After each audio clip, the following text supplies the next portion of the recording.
Hey everyone, welcome to this episode of Leading Innovation at Work. I'm Lorri Rowlandson, your host, and I'm so delighted to be joined today by Mim Senft. She's the president and CEO of Motivity Partnerships, and she's going to be talking to us and contributing to our wellness series around wellness at work.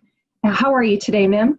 Well, thank you for asking, and it is truly a pleasure to be here with you today. Oh, thanks so much for, I'm really excited to learn from you today, and you certainly have such an esteemed background. Just before we get into your presentation, I'd love to hear a little bit more about your company. And, you know, the other thing I'm really interested in, Mim, is how, when we were growing up, this wasn't actually, wellness wasn't a profession that was really defined. And I think a lot of really amazing women that I've met have found their own path and pioneered their own path. So I just love to hear how you arrived at the doorstep of this part of your life adventure as well. Well, it's a pleasure to share a little bit of that crazy journey, honestly, getting to where I am today. Certainly wellness or health and well-being was not on my radar early on in my career. I've done a lot of work in benefits design and benefits underwriting for companies. Prior to that, I worked at a couple of Wall Street firms. And then back before that, way back at the beginning of time, I actually did some work at a chemical engineering think tank at Lehigh University. I was a corporate liaison for them. So it's been an interesting progression. So I worked in finance, then I got involved more in the benefits design world and got my license and learned, really was great experience working with organizations at all levels, different sizes. So startup hedge funds to, large multinational companies. But what kind of emerged for me was companies were struggling. There's so much conversation about, well, we now have to pay more for our healthcare from the employee standpoint, but too often I don't think there's enough understanding about how much of the bottom line gets eaten up by healthcare costs for employers. And it's been a real struggle, for them. And so that prompted the question for me, what are we missing here? There have been health and well-being discussions, stress management courses in the marketplace since the 80s. We've had on-site weight loss programs. We've had, there's a long list, right? But clearly, other than a few outliers, we aren't seeing a whole lot of success. And so my question, and what really got me passionate about this, was what are we missing? How do we get more strategic? How do we cut through the noise so that we can truly help leaders create cultures, not just where employees are healthy, but where teams can thrive and stay resilient, particularly in the 21st century workplace, which is filled with change and stress. So I think more than ever, companies that are succeeding today in such an innovative and disruptive time are the ones that really have figured out that it factor with culture, right? And it seems to be the most mercurial thing in a company is how do you create a culture? And I'm really excited. I think this is an amazing shift in corporate culture and really creating a different level of acuity and focus on culture and actually realizing a roadmap to actually how to do that. And recognition that it is one of the key success ingredients of truly successful organizations, I think is a completely different mental frontier than we've ever had. I think it's always been implied, but I'm really excited that it's gone from being in our subconscious minds to our conscious minds, and we're taking concerted efforts towards progress. Would you agree with that? I would. I think that there is a growing awareness by leaders that they have to have things in place that are going to attract and retain the talent that they need. More and more employees at all levels, not just millennials, want to know that their companies care about them. And especially in the US, war for talent, it's there every single day. It is, I know, top of mind for most leaders and most organizations. And we live in a very transparent world now. So this is not like it was 20 years ago. We have Glassdoor, We have people that are much more willing to share salary information behind the curtain. You know, oh, we have a wellness program. Well, they don't really have a wellness program. You know, they just say they have a wellness program, but we never really have access to it, or it doesn't meet our needs. And so companies that are ahead of the curve have done their evaluations, have shifted in, you know, how they put these things in place, and they build on their strengths. So I think what you say about culture, for me, it's not about you necessarily changing your culture. It's about being aware of the best that's in your culture, the strengths that are already there, and then strategically building on those so that your solutions are specific to your organization. And I truly believe that there has to be customization around this. There is no one size fits all. It'd be nice to think that there is, but that I have never seen that play out. So the strategy, particularly for companies that want to stay competitive, I think is going to be key for them. I think the other thing that you've remarked on is how convergent so many different professions are converging more than ever.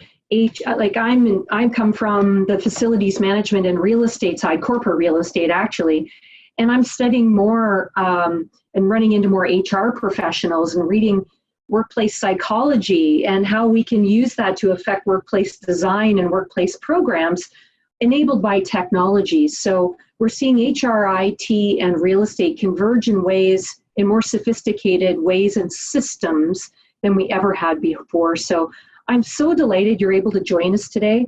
I'm excited to hear your window into this topic, and I can't wait to be enlightened. Well, wonderful. And again, it's a pleasure to be able to share information and share some of the lessons learned. So we'll jump in here. And as we touched on, there has been so much focus on delivering healthcare, which I tend to call sick care. We are constantly trying to take care of people that already have had heart attacks, already have high blood pressure, already are overweight, instead of spending as much time on the front end and saying, how do we prevent these things in the first place? And I think from a workplace perspective, I kind of align it with safety committees. You know, safety committees in organizations are about making sure that there are no accidents and keeping their people safe. And so that is one of the biggest shifts, I think, when we start talking about health and well-being. How do we get ahead of the curve, keep people from burning out, keep our turnover numbers down, but then also taking a good hard look at wellness programs. This to me is one of the biggest issues. So I know Rex Miller is another presenter, but through the think tank that we all did together, and not just this one, but several that I've been involved in, I've been in the room with multiple leaders talking about wellness and wellness programs. What are wellness programs? You know, what is wellness versus well-being? And honestly, at the end of the conversation, I don't think we've ever really come to any clear definition. And so I tend to think of it as learning how to create cultures where people can truly thrive and that are intentionally inclusive, so that all the knowledge and wisdom of all the leaders at different levels that you have in your organization can show up and do the job that they need to do, that are resilient enough to get through crisis and change. So it goes beyond your typical wellness program, one technology solution. It is about, to your point, having this integrated approach. And it is across disciplines. Everything from how is this being integrated into leadership training? How are benefits, HR, health and well-being, and property management all working together? Do you have summits within your organization where you actually share and talk about opportunities? There's a lot of gaps in the marketplace. And my other hat is with Global Women for Wellbeing, and we talk a lot about feminine and masculine leadership skills. So where we think this falls into all of this is, instead of thinking of like wellness as a more feminine thing, right? We're gonna help everyone.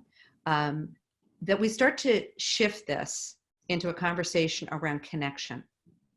How do we connect the pieces so that when we are executing on a strategy, we know that we're executing in the right way and for the right problem. And how are those things tied back to our bottom line, so that when we are putting these programs in, they are the right programs, the right initiatives. And we also leave leeway for us to be able to measure success or tweak, because that's the other problem. Typically, we want to put something in, we leave it there for a year. Oh my goodness, this isn't working. And that's a real miss in terms of, moving forward. But there is huge opportunity. And this slide actually, I know, was originally developed by Delos, and I was a consultant to Delos early on in their process. And this really resonates very deeply for me, because I came again from the benefits underwriting, HR health prevention side. And so property management was not really something that was on my radar. And so I was delighted to have this whole new door opened up and get to go on site at the Well Living Lab at Mayo. But when you look at this stat, 90% of our time is spent indoors. That is such an opportunity to use space, particularly when we know that most people are not utilizing wellness programs. So when we make tweaks to the built environment, we have the opportunity of passively touching everybody who works into that space. It doesn't mean it is the only part of the puzzle, but it's often a missed part, and it's such an opportunity for anybody in property management to get involved. And I think this again kind of illustrates the numbers around why we need to do this. The vast majority of operating costs is spent on the people, on the people in the building, whether it's salary, benefits. And so that's why we want to have this collective conversation, so that everybody in leadership from the different disciplines are actually working together in a more coordinated way. And again, in a world where we are talking about extreme weather events and other things that impact us, it's even more important for us to have a focused strategy around this and truly understand if what we have in place is working. So I love this slide. And reason being is that, when you look at this, there's so much conversation now about genetics and individualized wellness. But the truth is that though this is great, and I don't want to denigrate anybody doing the great work out there, particularly around, how drugs work for particular people and all of this, it's very, very helpful. But it is not the biggest piece of the puzzle. We hear a lot about medical care and poor medical care, or not the right medical care. Again, good topic for discussion. Lifestyle and healthy behaviors. I mean, that's where wellness and workplace wellness is sat for many, many years. Well, are you in the STEP program? Are you eating your apples? Are you, all that's not a bad thing. Don't get me wrong. But the vast majority of influence really comes from how we interact with each other and our physical environment. And it is astounding to me how little understanding most organizations who have wellness programs have around this particular topic. I'll give you one stat that I share a lot. There has been an ongoing study out of Stanford since the 80s that asks the question, if you had a personal emergency at 2:00 in the morning, how many people could you call that would pick up the phone or show up at your front door? And so when they started doing this study, most people had at least 3 people that they could call. By the time they got to the 90s, 1 out of 4 people said they had no one. Wow. Which is astounding. And I think that it is reflected now in our society, where we're seeing increased rates of suicide in every demographic. There is clear data around loneliness, people feeling isolated. You can be sitting in a room with a group of people. That doesn't mean you're connected to them. And so our opportunity for all of us that care about workplace well-being, we spend 90% of our time indoors. We spend 8 to 10 or 12, I mean, if we're going to be honest, hours a day, depending on your industry, potentially with your team and with your workforce. It opens up a door to building better social connection, building trust and respect and empathy. And when we start to build this, then all these other health and well-being initiatives that we have go on steroids. I'd also like to point out that one of the major reasons that people leave organizations is their relationship with their supervisor. So, yeah. So you don't think about that in this bigger context of, do we have a workforce or a work culture where people feel like they can be heard, feel like they're truly engaged, and starts to bleed over again into leadership, into how we interact with each other. So there is some really strong evidence around things like strength finders and core clarity and some of these other pieces, that if you can build this into leadership training or into this, why, that's HR, that's not health and well-being. Well, my question to you would be, if a leader now understands how they communicate, but also understands the differences in their team members and can adjust, chances are you're going to build better relationships and stronger teams. And that helps everybody. That helps through innovation, resilience, and crisis. And I am a big fan, full disclosure, of strength finders. I have no tie to them financially, but I just have found it to be a very simple, easy thing to implement. And if you do this the right way, it can be a big help towards having a more connected organization. So Rex and I have talked about this. This was a slide that was originally put together by Hayworth, but it's so important to understand that in the bigger context in the US, we can't afford where we're going. Not only can businesses not afford this, but we as a nation cannot afford this. And so I'm not going to get into the politics of all of this because I'm sure everybody has different opinions, but I think everybody can agree that we have to start taking real action steps, or we're going to bankrupt our nation, and we don't want to go there. And businesses have a huge opportunity in making this positive change together. One of the biggest problems is that workplace wellness programs have been put in place, and maybe only 5% show real results. And a lot of that has to do with the fact that we don't understand the integrated pieces. So we talked a little bit about different departments, benefits, HR, leadership. But when we're designing this strategy, it's all these different areas that we have to think about. So I'll give you an example. I had a phone call from an organization that I will not name that was looking for some support. And I said, well, tell me about tell me about what your pain points are. And they said, well, we really, really want to put in a health and well-being program. We care about our employees, but our biggest issue is that we have a fair portion of our employees that are living out of their cars. And I was like, yeah. And I'm okay. And why is that? Well, we can't really afford to pay them more, so we want to put in this wellness program. So this again becomes the blind spots that we have. We expect the wellness program to be this magic bullet for other bigger issues in the culture.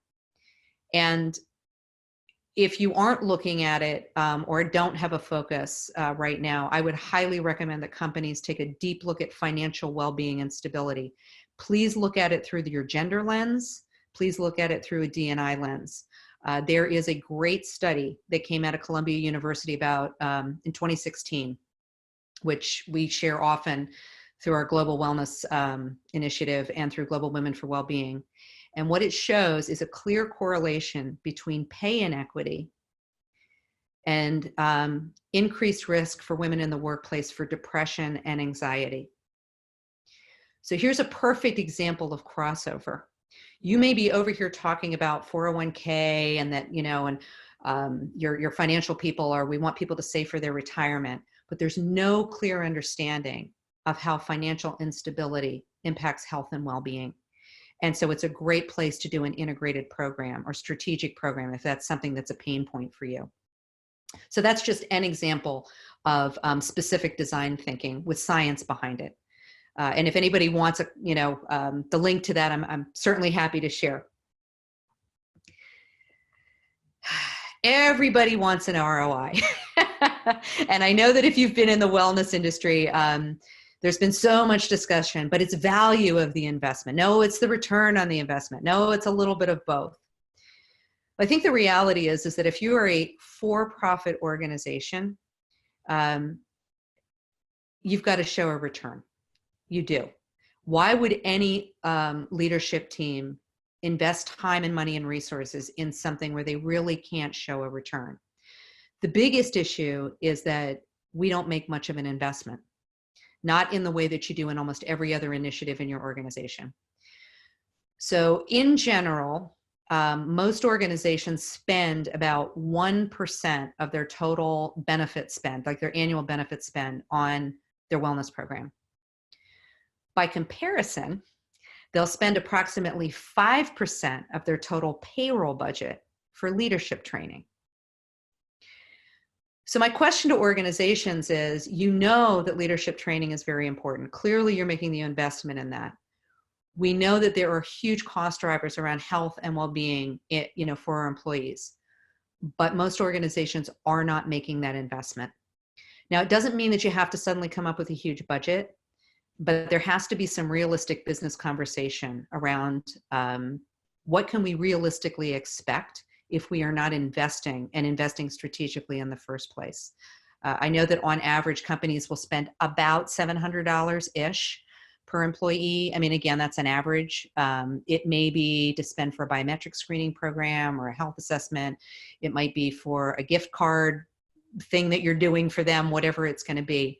But realistically, most of that spend is not getting the results that we need. And so there needs to be real strategy, real design thinking, and a real focus on your cultural strengths to start to move this forward if you want to see some really good results. So what are some of the enemies? Some of the things that get in the way when we start talking about, well-being. And I do like the term well-being versus wellness. In general, when we talk about wellness, people still tend to think of like the gym and nutrition and those kinds of things. Well-being starts to encompass issues like caregiving, intergenerational workforce and how we're going to work together, diversity and inclusion and how that shows up, as we're designing these programs. But sitting under all of this, unfortunately, is stress. And there is one study after another that shows that stress in the workplace is increasing at a rate that is impacting our bottom line, impacting turnover. But I do want to be clear here. There is good stress and there is bad stress. And so that is another piece of the puzzle that I think doesn't get enough attention when we talk about this. If you're going to talk in sports terms, you're never going to get the ball over the goal line without some stress and teamwork, right? You just got to have it to make that happen. But teams and football teams do not play full games and full out every single day. They don't do that. Real high quality teams, when we talk from a sports perspective, make sure that they have coaches, that they have a real game plan that everybody has agreed to. They talk about, we love our team members. You're the coaches. I love my team. And the team is like, we love our coach. I mean, there is real respect and caring. Everybody is mission driven about what they're there to do. When somebody goes down on the field, they get taken care of. They're not left there. And so often when we talk about health and well-being, there's so much discussion in sports analogy, around how we're going to build business teams, but we don't really think about it in the way that winning teams do, winning sports teams. So our opportunity to address stress in a different way is certainly out there, and one that can truly support our workforce. So a little bit of science. Stress, ongoing stress, bad stress, causes inflammation at the cellular level, And that means you are going to be much more prone to cancer, to being pre-diabetic, to pretty much all of these big healthcare costs that we're trying to avoid. So it goes back to, what can we put in to be preventive or to deal with the stressors when they first show up, instead of trying to deal with this after the fact, after we're already in crisis. I think too, Mim, is that a lot of organizations, at least what I see, is they're kind of like once and done. And this has to be an ongoing process to reinforce it, because it's kind of like going to the gym once and expecting to be fit for the rest of your life. You know what I mean? Or like me, you have to buy a gym membership. You actually have to go to get healthy, who knew? About that, yeah. It can't just be once and done. It has to be done as an iterative process to be able to continue to coach and guide people. And I just wanted to layer that on because I think it really supports your statement. Well, and I 100% agree with you. I mean, most of the work that I've done over my career in this area, it is a 1 or 2 year process, strategy process. It is ongoing training. Think about it as expecting somebody to learn how to ride a bike just by throwing a bike at them. That doesn't happen. We need to give them new skills. We need to address, again, the fears, the biases that sit behind this. Our unfortunate focus on a culture where we value busyness. I'm so busy. Oh, I have no time to do this. Oh my gosh, as if that's a badge of courage, as if that is the thing that works. So the flip side of that is that there is literally no productivity data that shows that when you work more than 60 hours a week, that you are more productive. None. And in fact, there are studies that came out that are, I think they're now more than 100 years old, which is really sad when you think about it, but we just have to keep talking about it. There was a great study that was done with women that were working in munitions plants in the United Kingdom back in World War I. And they found that when they worked X amount of hours, less than what they expected, they were actually more productive. Right here in the United States, Henry Ford did the same thing. He was a businessman. He was there to make money, and he reduced working hours for his employees in the 1920s because he figured out that when they worked 8-hour shifts, they were more productive. And with this onslaught of technology and people answering, I think on average now, some of the studies I've seen, on average, our office workers are answering anywhere from 150 to 200 emails a day, every day. Our brains are not built to do that. And so the expectations that we've put on ourselves, answering emails at all times of the night and logging in during our vacations, is exacerbating burnout, and it's stressing out people. And so we really need to use the data that's out there to strategically put these things in place and use science to drive this, not just what we think it's supposed to be, or, well, my experience has been, and I also think we come up against sometimes leaders that have worked very, very hard to get to where they are. And I want to honor that. But we're in a different time, and we have really this burning platform. If we want our companies out there being successful and driving positive change and bringing the best products to the marketplace, we need the best teams to do this. And so we have to use all of the best knowledge that is out there in order to keep that competitive edge. So what's interesting is that, to me, particularly around what's done from a design perspective, is this idea of legible design, right? What are the practical things that when you're designing a space that actually support health and well-being? One of the things that I found interesting is that almost all ergonomics protocols or benchmarking was done based on men between the ages of 18 and 24. So this is another place where there's bleed in for women in the workplace, and thinking, okay, is the person that's going around and making sure that you have the proper ergonomic design looking at it, not just through these protocols, but understanding that there are physiological differences for different people in your workplace. That's just one example of where I look at legible design as being an area of opportunity. The second part of this is also remembering that people need to have voice. So we all may be experts, we may be the HR person, the wellness person, the consultant. But from my experience and what I've seen, the best way to do this is to bring people into the conversation that normally wouldn't be from different parts of the organization. Let them have voice. And the more they have bought into and feel like they're a part of this, because they will take it back to their teams, the faster these nudges and these different design tweaks that you're putting in there into your environment are going to be effective. And they'll be your champions for this. And there's a whole strategy behind doing that. It is a big beef with me that there are tons of organizations now that talk about having wellness champions networks or wellness ambassadors. But in some cases, they're basically just told, hey, we need you to be a rah-rah without any real training. They're not really part of the overall strategy about how you're going to utilize them in creating this strategy, wellness innovation, and also making sure that it's demographically appropriate.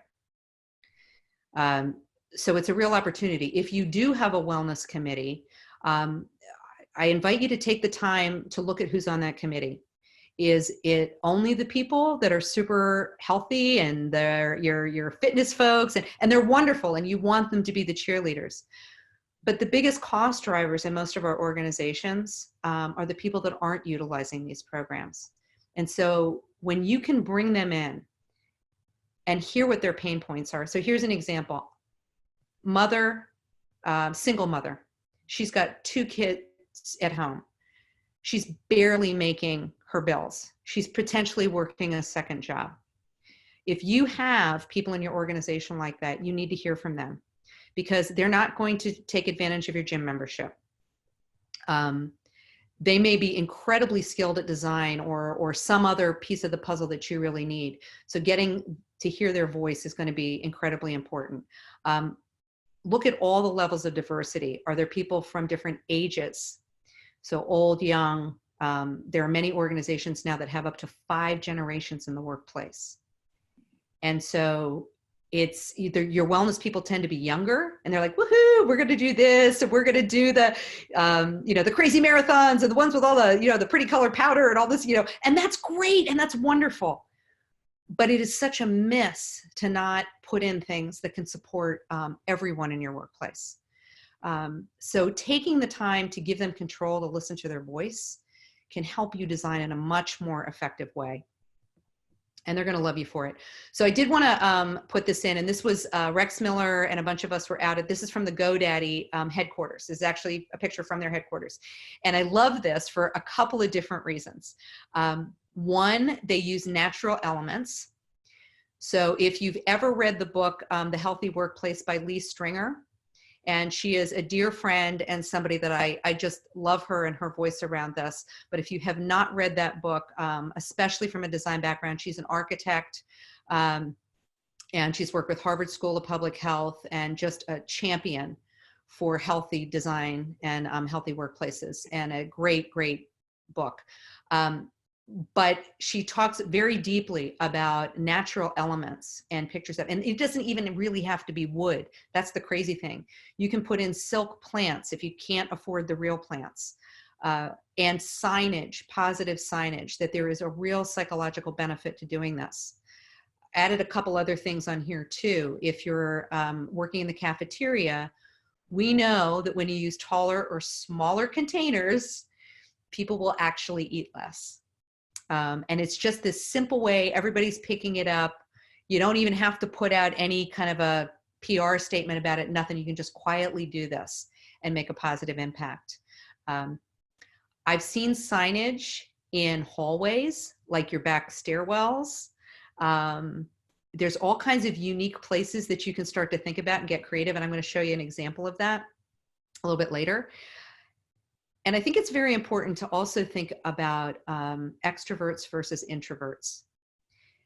I will tell you that I have worked in environments that are totally open office concept. So there is more and more growing data that shows just how unhealthy that ends up being for the vast majority, unfortunately, of people that are working in these environments. Now, totally get that you can't okay, now we're just going to revamp the whole space. Understand that. But if you have an opportunity to design for a new space, keep this in mind. I've had really the privilege of being able to be walked around multiple Google office spaces now by their head designer. And and of course I asked him a million questions, well, why did you do this? And why did you do this? But there are so many intentional things that they put in place, because they said, we've got people that are very, very introverted. We want them to go and connect with other people in different departments, but they're not going to do that in the same kind of place that an extrovert, right? We're big open space and, oh, we're all going to go in there and do that. GoDaddy has also done an amazing job. So very mixed design in terms of where can people meet up? How can we make everybody feel comfortable? I know HOK is doing a lot of research on people that are on the autism spectrum and how you bring, how we integrate them, because they have some skill sets now. Again, we have these biases, and yet these folks have some unique skill sets and unique ways of seeing things that can contribute to our teams. But we have to think about the physical space that they're in, noise pollution around them.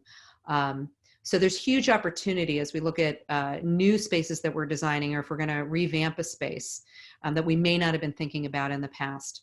And I cannot overemphasize the diversity and inclusion piece of this. It is usually your diversity and inclusion initiatives sit over here with HR, or even separate from HR. I've seen it like in another separate silo. But when people can come into a space that feels welcoming to them, that they know they are cared about, it helps everyone. It helps leadership, it helps the team, it helps the overall purpose of the company. And so please don't keep those pieces separate. Reach out if you've never met anybody from your team on diversity and inclusion, or if you're a benefits person, you don't know your property management team, the first step is just picking up the phone and saying, hey, what are you guys doing? Let's have a conversation. The folks on the property management side may already be familiar with the well building standard and what Delos has done, and Fitwell and some of those other things, and some of the sustainability initiatives through LEAD. But I invite you then to talk to your HR benefits people and see what they're doing on the other side. Because at the end of the day, who are we doing this for? Who is sustainability for? Who is environmental sustainability for? It's for all of us. It's for our employees, our teams, and our communities. So the more we can start to share, the better we're going to be able to problem solve. I put this slide in because this is the explosion that happened at Lex and 42nd Street in 2006. This happened right outside my building. And I was so impressed with how the property management team safely got everybody out of this building. So to set the stage, this was just a few years after 9/11. When the explosion happened, the steam, the debris, everything went up like 18 stories. The noise was deafening. The whole building is shaking. Nobody in that building knew what was going on. Is it a dirty bomb? Is it a terrorist attack? Like, we really didn't know. I was actually on the bus home, and I was on the phone with my team. And so big chunks of cement were flying through the window. And they said that the building management team stayed calm, got everybody out of that building. They actually took them back through another place that they normally would not have gone. And I have to give kudos to whoever trained them. Because when we talk about health and well-being, and are we healthy and are we ready to show up, particularly for anybody in property management, this is when it's most important. Are we rested? Are we going to make the right choices when this kind of event happens? I hope it never does, but I think that in the world that we're in, it's just something that we have to be extremely aware of. So here are just some magical pictures. I was just on the phone with a friend of mine in Australia. We all know what's going on in Australia. So if your office is suddenly impacted by this, you've got to think about it. The flooding, major snowstorms, all of this is on our radars now as property management or facility managers. And I'm sure many of you have sat in a meeting just like this one. What's our game plan? What are we going to do? Let's make sure everybody knows what they need to do and who's responsible for what. My question for you is this. When you look at this team, do you know if anybody sitting in this room is a single mother? So if you're going through a crisis situation and that person gets called in, does she have support for her children? Is there somebody in this room that has a mother or father that they take care of that has Alzheimer's or dementia? Is there anybody in this room that's on maintenance medication of some kind that if they get stuck in a facility for 36 hours or 48 hours or whatever it is because of a crisis, that they have what they need so that they can do the job that they need to get done? And I'd encourage you to really think about this through a wellness lens. not only what are you going to do in a crisis situation, and do you have the right plan in there to protect the building and your data, but is your team rested, resilient, and aware of the resources that your organization has in place to support them through crisis? The sad thing is that on my side of the fence, I talk a lot about EAP, employee assistance programs. And I have been at major conferences and asked executives, do you know what your EAP is? And 1,000 people in a room, and I've seen 2 hands go up. So your EAP is there to support people through mental health crisis. And if you're going to do one thing, one action step, I encourage you to go and read about your EAP benefits, understand what they are, how to get to them, and build that into this plan. So that if somebody is in crisis on your team during a crisis, they know exactly who they need to get in touch with so that they have that support. And then once you've prepared your team, I think this is another opportunity for you to go out there and share that with other parts of the company. Again, it opens up this door. It shows such value from a property management perspective. And it's just this way to bridge a gap. I think if you have this conversation, there isn't any leader out there that isn't concerned about what we're going to do in a crisis situation. And so if they see you with a good game plan, it's opportunity to help other people in your organization. And then I know many of you also are responsible for buildings that have multiple employers in that building complex. And it's another opportunity to start a conversation with them and show some value. Here's what we're doing as your property management company. And we want you to be aware of what we're doing. And here's some things that you should be thinking about for your employees. And again, it gets to that bigger conversation around how do we support everybody? How do we make sure, particularly in crisis, that everybody is taken care of and not going to get left behind? So wellness programs have been around for a very long time. And the reality is that many of the things that leadership thinks is an effective wellness program are not necessarily working. So I wanted to share this graphic with you. This was done by PwC, and they interviewed a whole bunch of leaders about, do you support wellness, and what about wellness do you think is most important? So as you can see, the big bubbles there, 5 and 6, are biometric screenings and health risk assessments. And that is something that honestly really just frustrates me.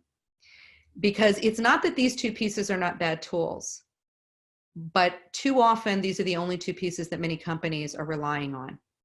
And to date, there is literally no science that shows that doing these 2 pieces without integrating into other pieces of the puzzle drives any long-term change for the vast majority of your employees that are participating in these programs. I understand that there are one-offs. You find the person with a really high blood pressure and they get sent to the hospital, and that's wonderful. But that's 1 person or 2 people. And realistically, we have to build programs that touch more of the population, that support them in ways that meet their needs and help them become healthier. I think the other thing is that there is an awareness about EAP on this particular study, but I again ask you to go back and look at your own organization. Ask for utilization numbers around this. I've seen many companies that are only getting 2 to 3 to 4% participation, where the NIH clearly shows that at least 20% of our population at any given time has a mental health issue, a real mental health issue. So there's a real disconnect. And then the third piece of the puzzle here is potentially looking at your RX benefit spend and identifying if you've had an increase in RX spend related to mental health and well-being. My guess is probably yes, over the past 5 to 10 years. So this is where you can start to correlate things and tie together some measurements and get more strategic in how you're planning. The other big miss that usually happens is that we give equal treatment. There is no one size fits all. I've been doing benefits design and wellness design, and I've talked to and work with leadership at Wellcoa and National Wellness Institute. And it's just saying that all the major wellness and health and well-being organizations agree and the science shows there is no one size fits all. So having a platform or an app is basically like this graphic illustrates. And this actually came from another presentation from another colleague of mine. And I just loved it so much. I was like, I have to put this in because I think it gets the visual. We can give everybody a bike that's exactly the same size, but that is not going to move people forward. We have to talk about equity. And I think this really gets underscored from a health and well-being perspective when we talk about issues like caregiving. There is a deep correlation between an employee's ability to be the leader they're meant to be and whether or not they are the primary caregiver in their family at home. And so programs that allow for paid time off are a huge benefit, or some kind of resource, whether it's backup daycare, backup elder care. There's all kinds of things that can be put in place to help support them. Even a specific program, if you bring in an expert on legal documents for healthcare directives and power of attorney, and what you need to know about wills for people that you may be taking care of. It doesn't sound like wellness, but I will tell you personally, as somebody who was the caretaker to my father at the end of his life, not having these things in place will cause you an inordinate amount of stress. And this is one thing that you can bring in and have a conversation with that's going to impact almost everybody. I'd also just like to highlight that more millennials than you think are caregivers to older parents because their parents had them at older ages. And so it's just another opportunity to open up a conversation and provide something that can truly help employees in a meaningful way. So we've touched on this a little bit, but we're very big on talking about not keeping things in silos. We just talked about caregiving, but think about this. Somebody who's a caregiver, that person's at the end of their life. They have to take time off. They may now have to go part-time. And so this is going to impact their financial well-being. It starts to get into some of the gender equity data that's out there. So we already know that women in the workplace make about 80 cents to the dollar, depending on the industry that you're in. So now if we take off, a few years or we work part-time, this has an even bigger impact on our financial well-being. And this, again, starts to bleed into more of this D&I discussion. It also impacts how different people are able to lead within your organization. Often we have women going into leadership positions right when they become premenopausal and menopausal. And for some of you, that might be an uncomfortable topic, but it's a reality. And it's not a disability. It's actually just the natural course of things. But having real resources in place for leaders that want to be able to address that for themselves is, again, another opportunity and a place to really support them. And it speaks to how you're supporting female leadership in your organization, as well as aging workers in your population. So you start to see some of this design thinking crossover focus that can start to put what you're doing on steroids and provide real value. The other big piece of this, and of course we all know this, is that we are in a huge war for talent. No doubt about it. So I wanted to put this stat in here because I think when you're talking to top leaders about why it's important to build a real strategy and to put in a real project plan, and that this has real value, is that top talent cares about health and well-being. And when you're starting to bring in that talent, it is going to be one of the pieces that they're going to start to, what they're going to ask you about. And they're going to go out online.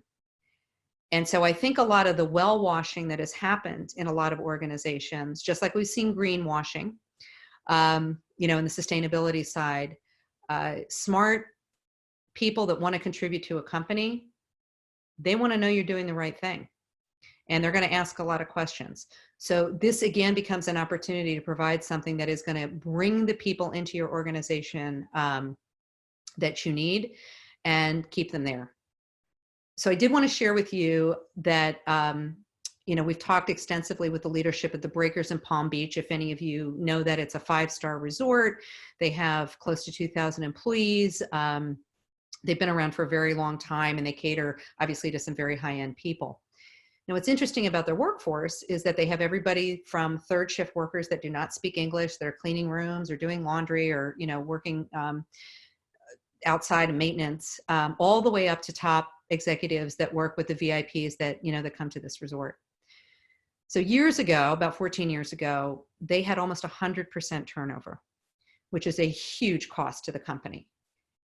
And so they took 2 steps back, and their leadership, specifically the head of their board, their CEO, and their VP of HR, and started talking about, what are we going to do differently? This is not who we want to be as an organization. And so unlike many wellness programs, they started with, what can we do to show that we care about our employees so that we can have a culture of excellence for our guests? And care doesn't mean that they aren't being evaluated. It means making sure that everybody has what they need and that they feel included in this organization. So fast forward, they are down to less than 18% turnover. So that is a very clear, measurable number. In addition to that, they have moved, very successfully moved more women into leadership positions. They are very intentionally working on diversity from all perspectives so that they can be best in class, and are big contributors to their community, which is a big draw for them. And that has turned into the ability to keep the talent that they need. They literally have no problem. I mean, they have a waiting list of people coming into their organization. And I think that every leader would want to be able to tell the same story. So there is a very strong business case for this. If you're willing to build the strategy and do the design thinking and bring in the voices that you need to do this in an intentional way. So I wanted to put up a couple pictures of some of what I call boring design, the things that drive me a little bit crazy. And most of us have worked in, the landscape of cubicles. And again, realistically, you can't just magically change this, but there are tweaks, low-cost tweaks that you can do to environments like this that can make a huge difference. I talk about bathrooms, which seems kind of crazy, but I think most of us know that when people get bad news, or they're upset about something, or maybe they're not feeling 100% and they just need to sit down until that aspirin kicks in or whatever, they'll go and sit in a bathroom. And so it's an opportunity to say, what does that bathroom feel like? Can we put in a chair where somebody can sit? Can we put in a simple shelf with just a couple of things, some tissues? Those are tiny, tiny things. Is there a pretty picture that we can put on some of these doors to make it feel more inviting? Simple things. Stairwells, this whole conversation, we want people to walk more, we want people to walk up and down stairs. And again, if you're designing a new building, of course you can put the beautiful stairwell in the middle of the building. I mean, there's a lot of opportunity. But most of us work in buildings where this is what the stairwells look like. And from a safety perspective, this is great, right? There's no boxes, it's well lit, so thumbs up from a safety perspective, but it's not very inviting. So this is an opportunity for us when we're looking at these environments to change it. So I love this picture. This is actually in San Francisco, and beautiful mosaic. And I recognize that, hey, you're not going to spend $1 bazillion on bringing in artists, to necessarily do this kind of artwork. However, you probably have colleges or high schools with art departments.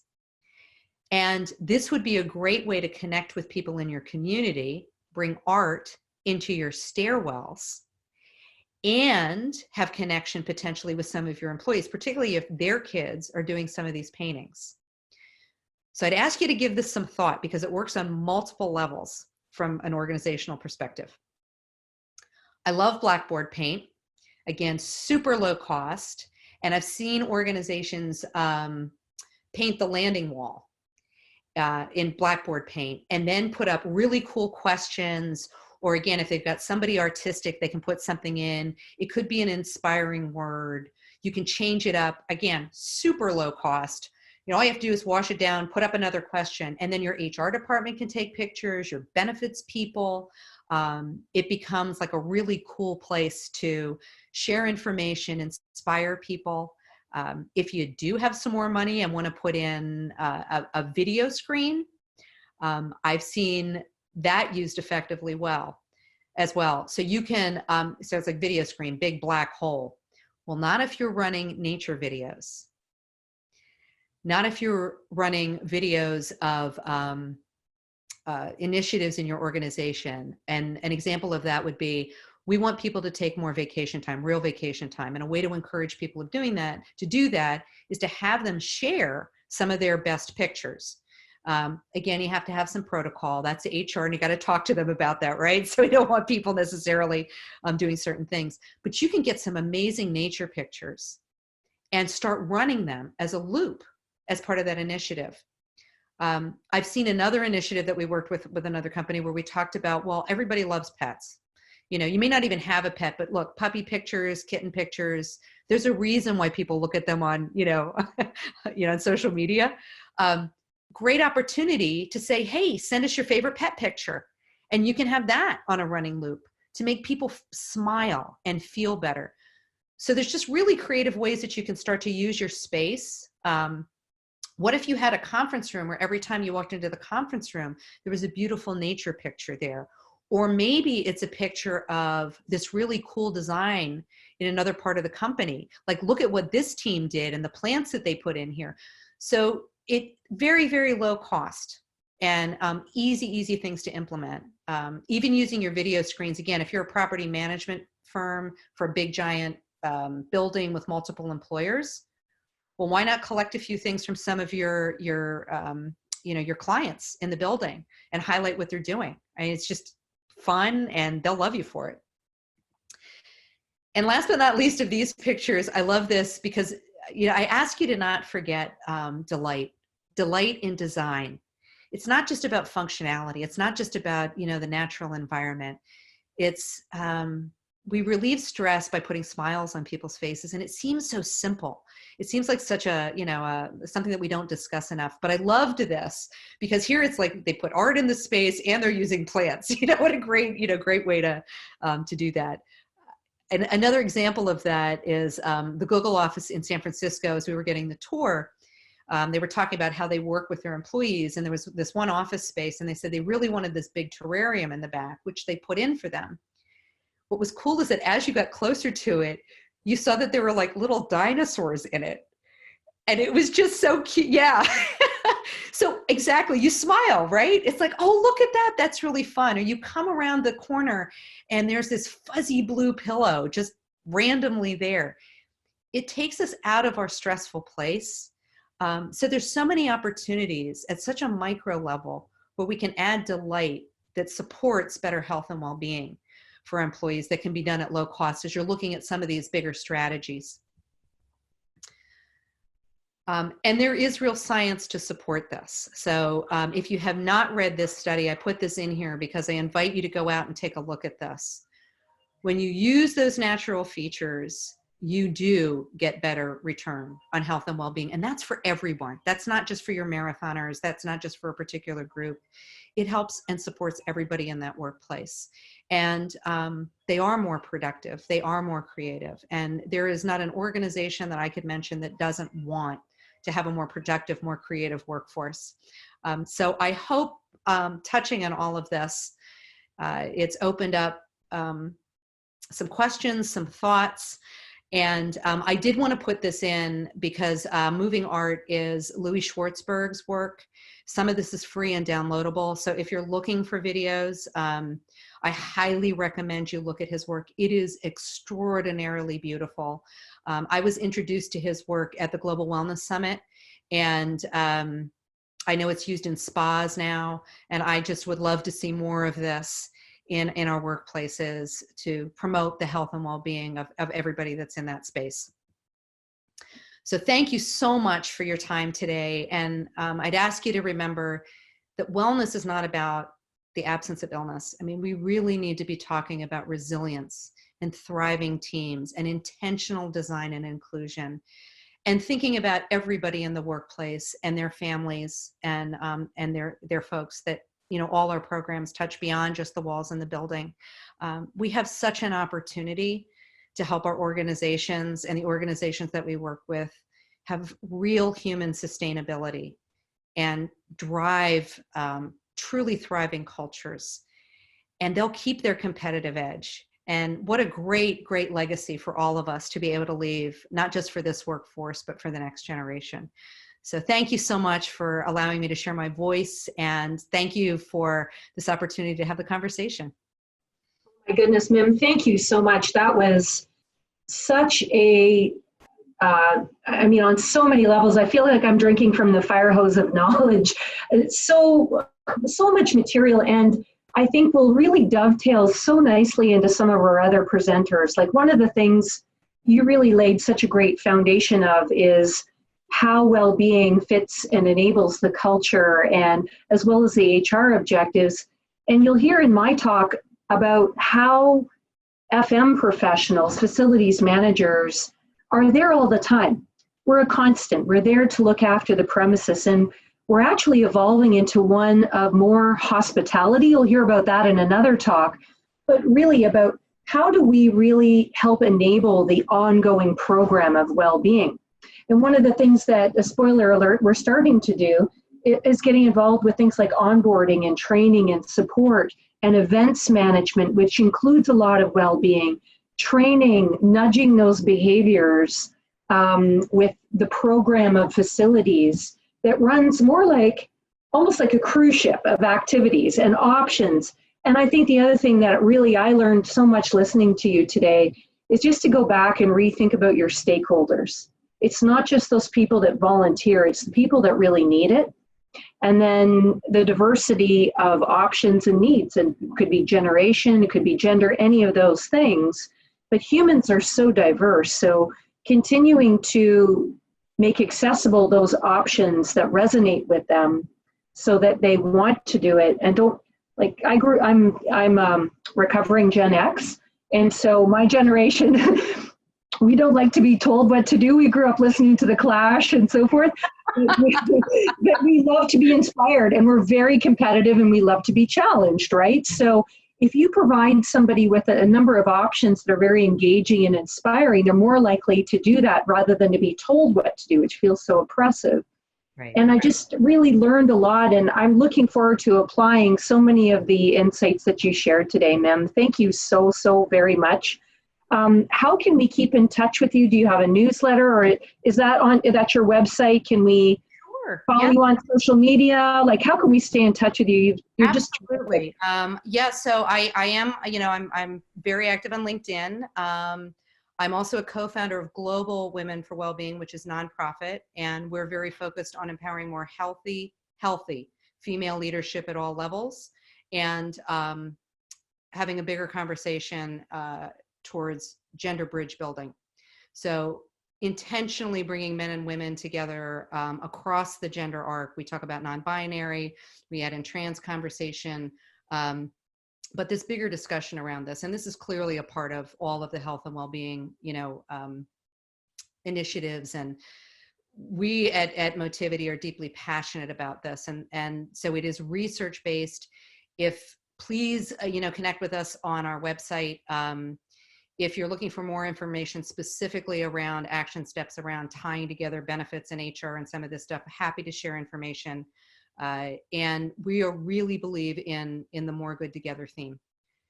It is when we hold knowledge and we hold these pieces too close to our chest, we are hurting not just ourselves, but the world and our organizations. And so would love to connect with anybody on this call.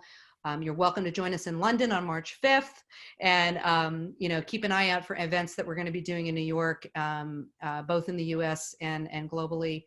And more good together. Thank you so much for everything that each and every one of you is doing out there to create more sustainable workforces, to really create a better world. And it's an honor to be here with everyone. Oh, Mim, we're so grateful for your time and wisdom. Barb and I will make sure that all of your links and your book references, which I also love book recommendations, and you had a few, we'll make sure that those are one click away for any of our audience members. Thank you so much for your great wisdom today. On behalf of Leading Innovation at Work, this is Lorri Rollinson signing off for this episode today.